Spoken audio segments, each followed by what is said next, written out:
Circuit બ્રેકરનું short time rating સમજાવો. કેટલીક વાર ફોલ્ટ જે હોય છે એ કામ ચલાવો એટલે કે ટેમ્પરરી હોય છે અને 1 કે 2 સેકન્ડમાં આપમેળે ક્લિયર થતા હોય છે. ઉદાહરણ તરીકે વાત કરીએ તો તમારી જે ઓવરહેડ ટ્રાન્સમિશન લાઇન જતી હોય એની ઉપર કોઈ લાઈવ કન્ડક્ટિંગ પાર્ટ પડી જાય છે.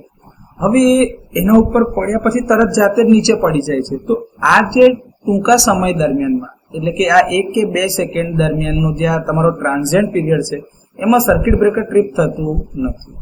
હવે આ જે સમયગાળો છે આટલો નાનો એ પૂરો થઈ જાય પછી જો હજી બી આ ફોલ્ટ રહી ગયો હોય તો સર્કિટ બ્રેકર ટ્રીપ કમાન્ડ આપે છે અથવા તે ટ્રીપ થાય છે.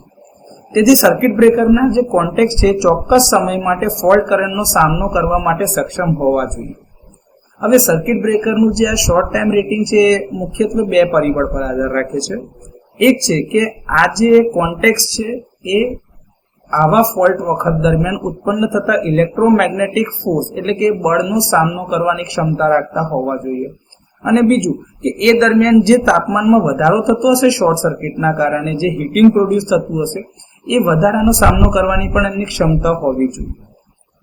સર્કિટ બ્રેકરનું રેટેડ અથવા તો ઉલ્લેખિત એટલે કે જે નેમ પ્લેટ પર સ્પેસિફાઈ કરેલું હોય એવું શોર્ટ ટાઈમ રેટિંગ 3 સેકન્ડનું છે, જ્યારે સિમેટ્રિકલ બ્રેકિંગ કરંટ અને રેટેડ કરંટનો ગુણોત્તર 40 સુધી હોય છે.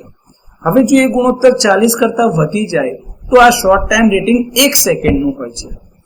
એટલે કે 1 કરતા વધારે સેકન્ડ સુધી આ બ્રેકરના કોન્ટેક્ટ આ કરંટનો સામનો કરી શકે નહીં અને એટલે જ બ્રેકર તરત ટ્રીપ કમાન્ડ આપે છે.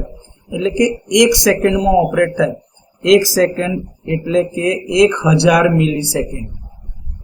તો આટલા સમય દરમિયાનમાં બ્રેકર ટ્રીપ થાય છે જેને સર્કિટ બ્રેકરનું શોર્ટ ટાઈમ રેટિંગ કહેવામાં આવે છે.